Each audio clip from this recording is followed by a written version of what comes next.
O jovem brasileiro carrega nas costas o peso de um país inteiro.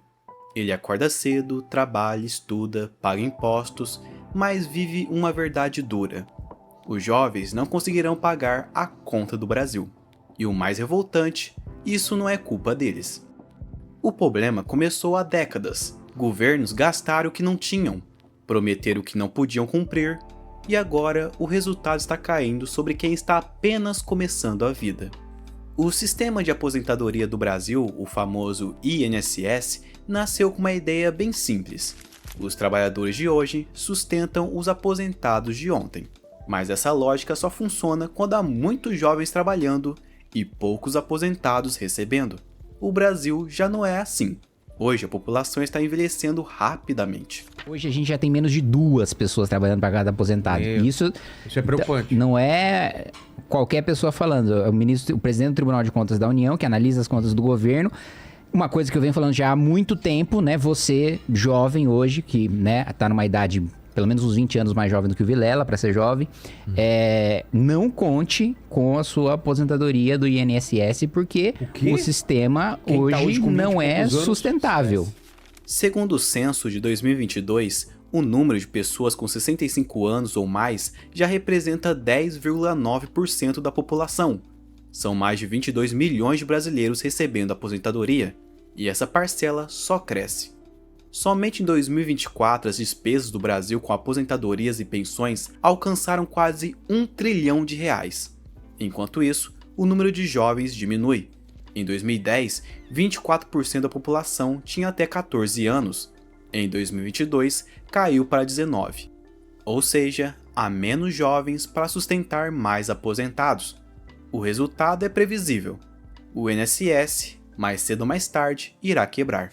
De modo que esse nosso esquema de previdência, que lembra muito um esquema de pirâmide, afinal, a aposentadoria de quem já está descansando depende da contribuição do pessoal ativo, que quando se aposentar espera que haja mais pessoas ativas para contribuir e pagar sua aposentadoria. Ela depende de uma outra pirâmide, a etária. E aqui na tela veja como era a nossa pirâmide etária em 1970. A faixa mais larga da pirâmide era das pessoas entre 0 e 4 anos, seguida pela faixa entre 5 e 9, 10 e 14. Então podemos falar que era basicamente uma pirâmide clássica, como aquelas que você vê no Egito. No entanto, se você pega a pirâmide etária de 2022, veja que ela já parece muito mais com uma torre, onde nós temos mais pessoas na faixa entre os 35 e 39, 40 a 44, do que entre 0 e 4 anos. E aí, pegando projeções futuras, isso vai continuar acontecendo, com cada vez mais pessoas idosas, ou se encaminhando para isso, e um número cada vez menor de jovens. Um sistema que nasceu equilibrado, hoje é um poço sem fundo. E quem cobre esse buraco é o jovem trabalhador, aquele que ganha pouco, paga caro e dificilmente verá esse dinheiro de volta. Enquanto o trabalhador comum luta para sobreviver, os privilégios continuam intactos. Políticos e servidores públicos de alto escalão, por exemplo, recebem aposentadorias milionárias, reajustes constantes e benefícios que o cidadão comum jamais terá. Um deputado, por exemplo, pode se aposentar com poucos anos de mandato. Enquanto isso, o jovem brasileiro precisa trabalhar mais de 35 anos para ter direito a uma aposentadoria básica, muitas vezes recebendo menos que um salário mínimo. É uma realidade cruel. Quem mais trabalha no Brasil é quem menos recebe.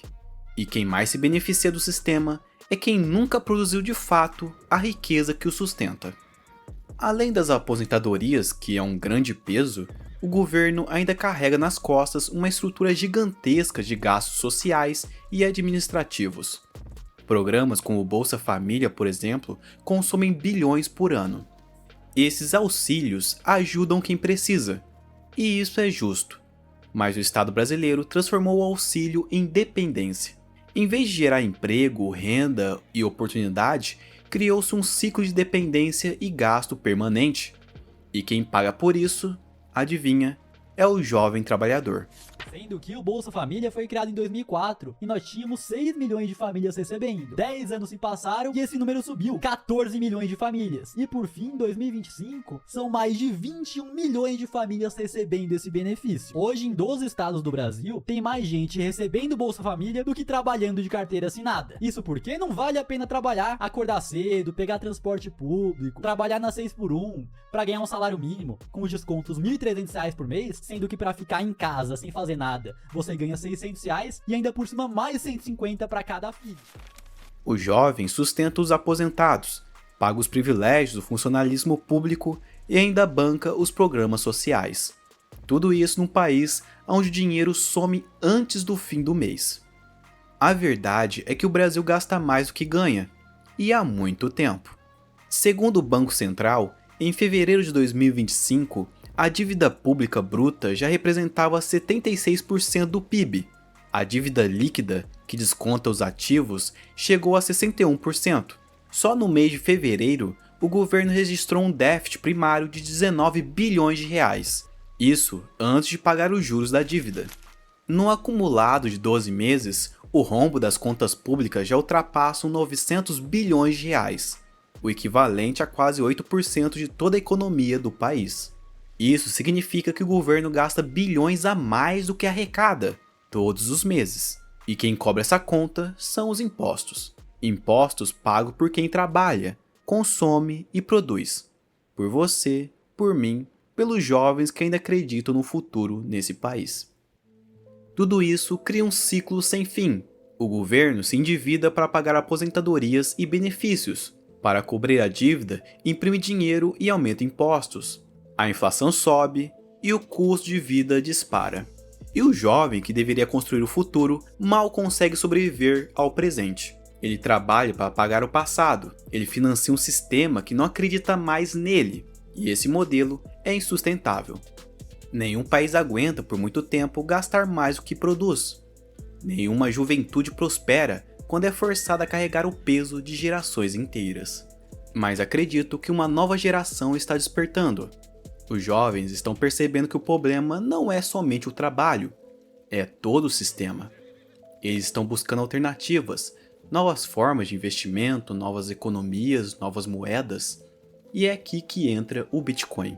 Um dinheiro que não depende de governo, não é controlado por bancos e não pode ser impresso do nada. Enquanto o real perde valor, o Bitcoin cresce em credibilidade. Ele representa escassez, liberdade e transparência. 3 coisas que o sistema financeiro tradicional nunca teve e, provavelmente, nunca terá. Os jovens não conseguirão pagar a conta do Brasil. Afinal, essa conta nunca foram deles. Não é certo pagar um serviço que nunca recebeu ou receberá. Os jovens podem se recusar a jogar esse jogo cruel.